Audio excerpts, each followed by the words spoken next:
तो hello guys, पाई back. तो आज से हम शुरुआत करेंगे मार्शल की, और इस वीडियो में हम इसके एपिसोड 1 के बारे में बात करेंगे। तो लेट्स बिगिन।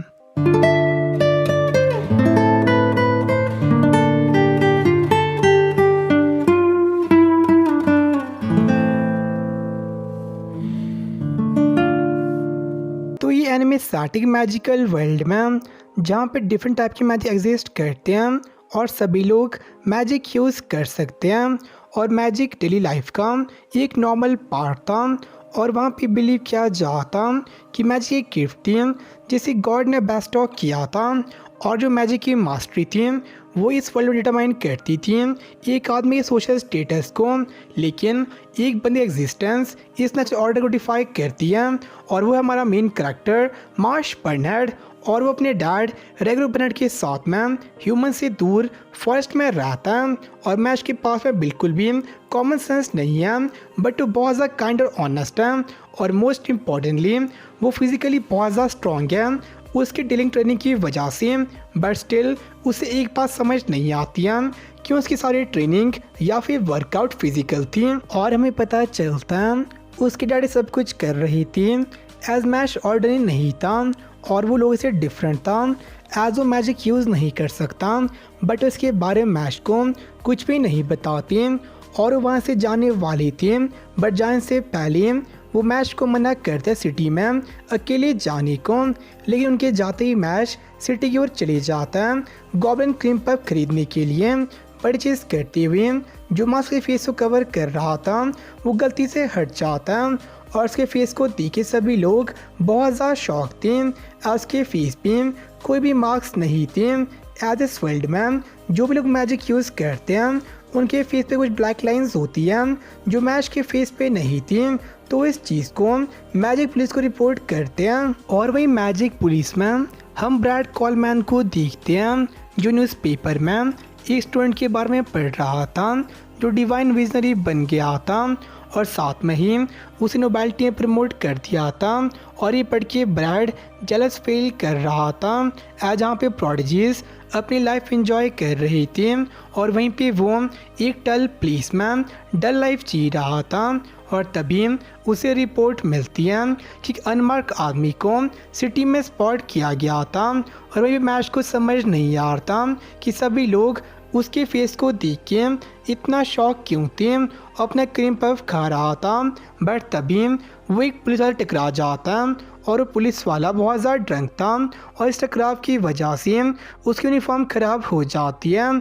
तो मैश उसे एक क्रीम पफ ऑफ़र करता है, बट वो इस चीज़ को फेंक देता है। और जैसा हमें पता है कि मैश के पास में कोई कॉमन सेंस नहीं है, तो मैश उस पुलिस वाले यूनिफॉर्म को फाड़ देता है एज वो सोच रहा था उसे वॉश करके वापस देने की। लेकिन तभी वहाँ पे ब्रैड आ जाता है, और इससे पहले कुछ कर पाता रेगुलर मैश को लेके वहाँ से भाग जाता है। बट ब्रैड के लिए चीज़ थी चांस उसके प्रमोशन का, तो उन दो के पीछे अपने फैमिली को छोड़ देता है। और वहीं पर रेगुलर मैश पे बहुत ज़्यादा गुस्सा था उसकी बात को ना सुनने के लिए, लेकिन मैश भी सॉरी फील कर रहा था और इस चीज़ को रिग्रेट कर रहा था। तो रेगुलर पिघल जाता है, लेकिन स्टिल उसे पनिशमेंट देता है उसकी मॉर्निंग रूटीन को रिपीट करने का। और जाने से पहले मैश उसी क्रीम पफ देता है जो उसने उसके लिए लाई थी, और ऑफ कोर्स इस पर रेगुलर बहुत ज़्यादा खुश था, और वो अभी तक सिटी से दूर उस फॉरेस्ट में रह रही थी मैश की भलाई के लिए। बट अब मैजिक पुलिस ने उसे नोटिस कर लिया था, तो उन्हें वहाँ से जल्दी जाना पड़ेगा। बट तभी वहाँ पे ब्रैड और बाकी मैजिक पुलिस ऑफिसर आ जाते हैं, और वो रेगुलर से मैश के बारे में पूछते हैं, और वहीं पे मैश अपनी रूटीन 5 मिनट में ख़त्म कर लेता और घर की ओर आ रहा था।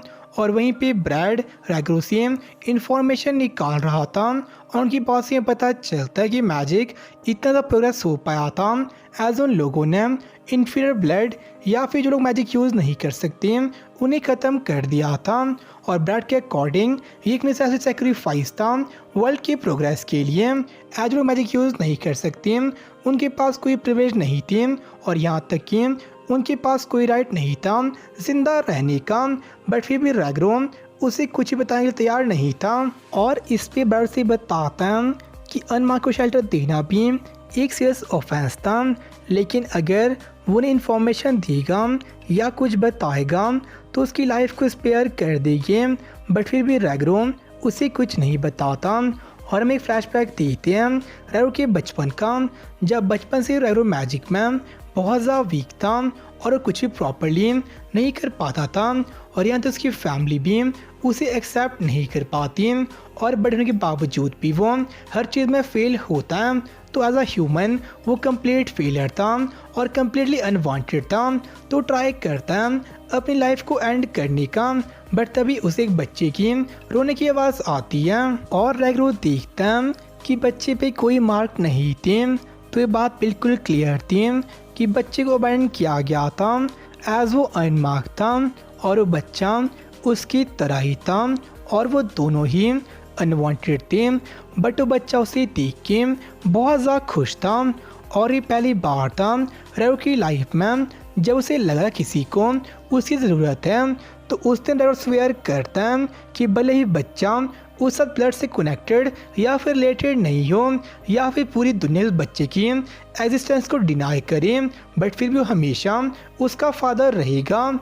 तो मैश को कहता है वहाँ से भागने के लिए एज वो चाहता कम से कम वो सेफ रह सके एज बस वही उसकी फैमिली थी। तो उस पर ब्रैड उसे पीटना शुरू कर देता है, अपने मैजिक से उस पर अटैक करने वाला था, लेकिन तभी मैश वहाँ पे आके एक ऑफिसर को नॉकआउट कर लेता है और दूसरे को भी ईजिली बीट कर देता है और उसे वहाँ पे देख के रैग्रो भी बहुत ज़्यादा सरप्राइज था। बट मैश वहाँ पे आया था एज वो दोनों फैमिली थे और वो ब्रैड को वार्न करता है उसकी फास से दूर रहने के लिए और इस चीज़ को ब्रैड मजाक में ले रहा था एज मैश मैजिक यूज़ नहीं कर सकता और वहीं पे ब्रैड पहले bureau of magic security force का मेंबर था और उसे डिफीट करना नॉर्मल मैच के लिए पॉसिबल नहीं था। तो मैश के पास कोई चांस नहीं था उसे डिफीट करने का। तो ब्रैड उस पर उस स्पेल से अटैक करता है जिससे उसने ड्रैगन को भगाया था, बट मैश इस स्पेल को अपने फिजिकल सपोर्ट की मदद से इजीली डिफ्लेक्ट कर देता है।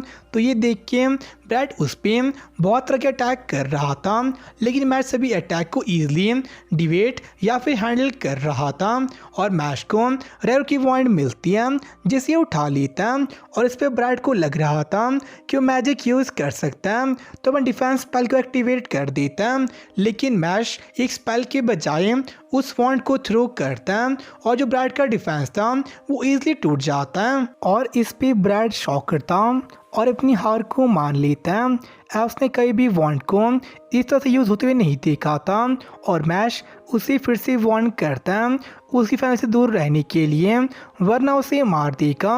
और वहीं पर रैग्रो भी उसकी पावर को देख के बहुत ज़्यादा शौक था। उसकी ट्रेनिंग उसके सेल्फ डिफेंस के लिए थी, बट उसने ये चीज़ एक सुप्रीमन लेवल पे की थी, बट फिर भी सब कुछ ख़त्म हो चुका था। एज भले उन्हें अभी पुलिस को डिफीट किया था, बट फ्यूचर में और पुलिस उन्हें चेस करेगी। लेकिन तभी ब्रैड उन्हें एक ऑफ़र देता है और से कहता है कि अगर वो चीज़ करेगा जो वो कहता है तो उसकी फैमिली को छोड़ देगी। और वो मैश को कहता है मैजिक स्कूल में इनरोल होने के लिए और वहाँ पे चूजन वन यानी कि डिवाइन विजनरी बनने के लिए, और अगर वो चीज़ कर लेता है तो ये माना जाएगा उसे गॉड ने चूज़ किया है और सोसाइटी भी उसकी फैमिली को एक्सेप्ट करेगी। और ब्रैड को बस प्रेस्टीज और फॉर्च्यून चाहिए था जो चाइल्ड के साथ में आता हो और इस चीज़ के लिए उसे बैकअप भी करेगा, लेकिन रैग्रो इसके लिए मना कर देता है एस अभी अभी वो दोनों दुश्मन थे और साथ में काम नहीं कर सकते। बट ब्रैड के अकॉर्डिंग अगर रिफ्यूज़ करते हैं तो ये मर्दन तक हंट करेगा और पूरी कंट्री ही उनके अगेंस्ट हो जाएगी। और भले ही मैश को कोई फ़र्क ना पड़े उसकी फिजिकल सुपरिटी की वजह से, लेकिन रैग्रो अब बूढ़ा हो गया था तो भागते नहीं रह सकता और वो कभी भी पीसफुल लाइफ नहीं जी पाएगी एज पूरी कंट्री उन्हें हंट करेगी मरते दम तक।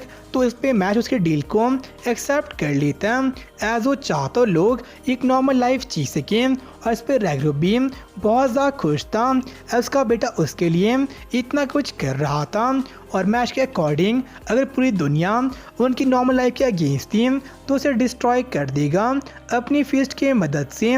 और यहीं पे एपिसोड एंड हो जाता है। तो मैशल मसलन मैजिक का पहला पीरियड बहुत ज़्यादा सही था और उसकी एंडिंग और ओपनिंग ठीक ठाक ही थी और हम देखते हमारे मेन कैरेक्टर मैश को जिसके ओरिजिन अभी तक क्लियर नहीं है और क्यों वो मैजिक यूज़ नहीं कर सकता, बट उसके पास बहुत ज़्यादा फिजिकल पावर है एक सुपर ह्यूमन लेवल में, बट उसके पास में कोई कॉमन सेंस नहीं है जिसकी वजह से सारे कॉमिक एलिमेंट आते हैं और हम साथ देते रैगरो को जो कि अपने आप को इन्वेंटेड मानता था और अपनी लाइफ को एंड करने का ट्राई करता है, बट मैश की वजह से वो उसे रोक लेता है और प्रेजेंट टाइम में मैश अपने डैड के लिए कुछ भी करने को तैयार था और लास्ट में हम देखते हैं कि रैगरो मैश और ब्रैड हाथ मिला लेते हैं एक कॉमन एम के लिए। एज ब्रैड चाहता फॉर्चून और प्रेस्टीज और रैगरो और मैश चाहते एक नॉर्मल लाइफ और नेक्स्ट एपिसोड से अकेडमी में चले जाएगा और इस एनिमे का मेन वजह अकेडमी में आता है। तो आपसे मिलते हैं उसी में ही, तब ले बाय सनरा। फील करो खुद को, उड़ने लगा मैं आसमान में।